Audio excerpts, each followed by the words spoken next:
हुकूमत पंजाब का एक और आवाम दोस्त काम सूबाई हुकूमत ने 13 अक्टूबर से ई बिजनेस पोर्टल लॉन्च कर दिया। इसका मकसद कारोबारी हजरात और आवाम के लिए NOC और दीगर इजाजतनामे हासिल करने के अमल को आसान और मौसर बनाना है।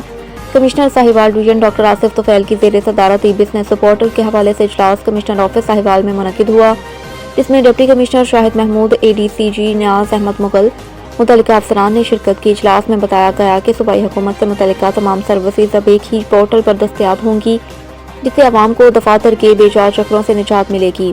मुख्तलिफ खिदमात के हसूल में बड़ी आसानियाँ पैदा होंगी। इब्तदाई मरहले में 30 से ज़्यादा सर्विसेज ई बिजनेस पोर्टल पर फराहम की गई। कमिश्नर डॉक्टर आसिफ तुफैल ने कहा कि कारोबार की आसानी हुकूमत पंजाब की बुनियादी तरजीह है। अब शहरी ऑनलाइन दरख्वास्त, ट्रैकिंग और मंजूरी एक ही प्लेटफॉर्म से हासिल कर सकेंगे। उनका कहना था कि ई बिजनेस पोर्टल पंजाब में ई गवर्नेंस और रेगुलेटरी निज़ाम की जिद्दत की जानिब एक अहम संग मेल साबित होगा।